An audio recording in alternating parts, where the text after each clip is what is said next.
ഇപ്പം എനിക്ക് ഈ ആറ്റംബർഗ് എന്ന് പറഞ്ഞ നമ്മുടെ ബ്രാൻഡിൻ്റെ ഏറ്റവും ഇഷ്ടപ്പെട്ട ഒരു കാര്യം എന്താ വെച്ചാൽ പലരും ഓൺലൈനിൽ പല കമ്പനീസും പല ബ്രാൻഡ്സും ഡയറക്റ്റ് ഓൺലൈനിൽ സെല്ല് ചെയ്യുന്നുണ്ട്. പക്ഷേ ഈ ഓൺലൈനിൽ സെല്ല് ചെയ്യുന്ന സമയത്ത് ഈ സെയിം പ്രൊഡക്റ്റ് തന്നെ ചാനൽ പാർട്ട്ണർ അല്ലെങ്കിൽ ഏതെങ്കിലും നമുക്ക് റീറ്റെയിൽ ഷോപ്പിൽ പോയാൽ അവിടുന്ന് കിട്ടും. ഈ റീറ്റെയിൽ ഷോപ്പിൽ കിട്ടുന്ന വിലയ്ക്കല്ല നമുക്ക് ഓൺലൈനിൽ കിട്ടുക. ഓൺലൈനിൽ കിട്ടുന്നത് നല്ല വില കുറഞ്ഞിട്ടാണ് കിട്ടുക. അത് ആക്ച്വലി ഇവരുടെ സാധനം വാങ്ങി സ്റ്റോക്ക് ചെയ്തിട്ടുള്ള റീറ്റെയിൽ ഷോപ്സിനെ ശരിക്കും വഞ്ചിക്കുകയാണ് എന്നുള്ളത് തന്നെയാണ് എൻ്റെ ഒരു അഭിപ്രായം. പക്ഷേ ആറ്റംബർഗ് എന്ന് പറഞ്ഞ ബ്രാൻഡ് ആ പ്രോബ്ലം സോൾവ് ചെയ്തു എന്നുള്ളതാണ്. ഒരേ സമയത്ത് അവർ D2C ചെയ്യുന്നുണ്ട്, എന്നാൽ റീറ്റെയിൽ ഔട്ട്ലെറ്റ്സിൽ ഒട്ടും കോൺഫ്ലിക്റ്റിംഗ് അല്ലാതെ അവർ ചെയ്യുന്നുണ്ട്. അതിനവർ ചെയ്ത സംഭവം എന്താ പറയുക, അതിനൊരു സൊല്യൂഷൻ അവർ കൊണ്ടുവന്നത് എങ്ങനെയാ വെച്ചാൽ, റീറ്റെയിൽ ഔട്ട്ലെറ്റ്സിൽ കിട്ടുന്ന സാധനം നിങ്ങൾക്ക് ഓൺലൈനിൽ കിട്ടില്ല, ഓൺലൈനിൽ കിട്ടുന്ന സാധനം നിങ്ങൾക്ക് റീറ്റെയിൽ ഔട്ട്ലെറ്റിലും കിട്ടില്ല. അപ്പോൾ നിങ്ങൾക്ക് എന്തെങ്കിലും ഒരു സാധനം വില കുറഞ്ഞ് നിങ്ങൾക്ക് ഓൺലൈനിൽ കിട്ടുന്നുണ്ടെങ്കിൽ ആ സാധനം നിങ്ങൾ പഠിക്കേണ്ടത് അവിടെ കിട്ടുള്ളൂ. അപ്പോൾ കടക്കാർക്കും ധൈര്യമായിട്ട് സ്റ്റോക്ക് ചെയ്യാം എന്നുള്ളതാണ്. നമ്മൾ ഈ വീഡിയോ അവസാനിപ്പിക്കുന്നതിന് മുമ്പേ ഒരു പ്രധാനപ്പെട്ട കാര്യം കൂടെ പറഞ്ഞിട്ട് നമുക്ക് അവസാനിപ്പിക്കാം.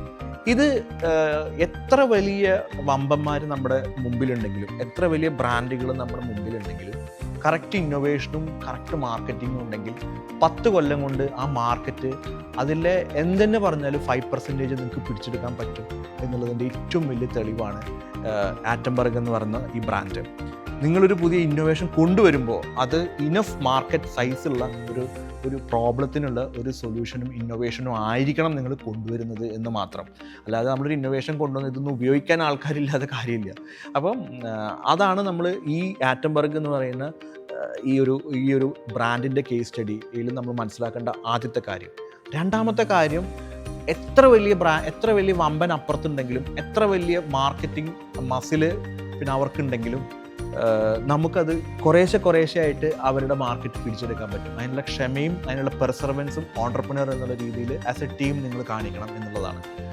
മൂന്നാമത്തെ ഇമ്പോർട്ടൻ്റ് ആയിട്ടുള്ള പോയിന്റ് എന്താ വെച്ചാൽ, ആറ്റംബർഗ് നമ്മുടെ മുമ്പിൽ ഒരു വലിയ മാർക്കറ്റ് കാണിച്ച് തന്നിട്ടുണ്ട്. എനർജി എഫിഷ്യൻറ്റ് ഡിവൈസസ് എന്ന് പറയുന്ന $1000 ബില്യൺ വലിപ്പമുള്ള ഒരു മാർക്കറ്റ്. എന്നൂടെ പറയാം, $1000 ബില്യൺ വലിപ്പമുള്ള ഒരു മാർക്കറ്റാണ് എനർജി എഫിഷ്യൻറ്റ് എക്യുപ്മെൻറ്റ്സ് എന്ന് പറയുന്നത്. അത് ഇനി ഇവിടുന്ന് അങ്ങോട്ട് 2030 കൂടിയിട്ട് $1000 ബില്യൺ വളരുമെന്നാണ് എല്ലാ റേറ്റിംഗ് ഏജൻസീസിൻ്റെയും എല്ലാ മാർക്കറ്റ് റിസർച്ച് കമ്പനീസും പറയുന്നത്.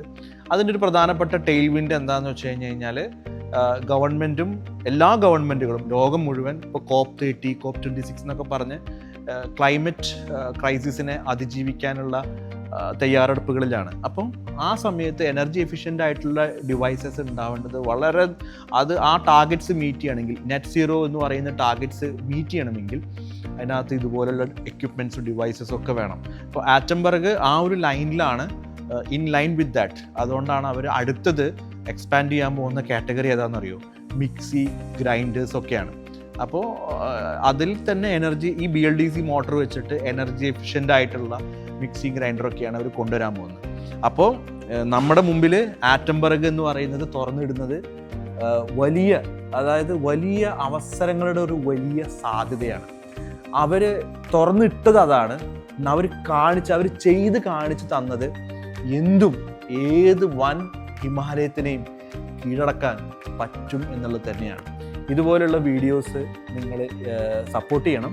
ഇതുപോലുള്ള വീഡിയോസിന് വേണ്ടിയിട്ട് നിങ്ങൾ എൻ്റെ ചാനൽ ഒന്ന് സബ്സ്ക്രൈബ് ചെയ്യണം, ഒന്ന് ലൈക്ക് ചെയ്യണം, ഷെയറും ചെയ്യണം കേട്ടോ. എന്നാലാണ് നമുക്കൊരു ഉഷാറുണ്ടാവുള്ളൂ.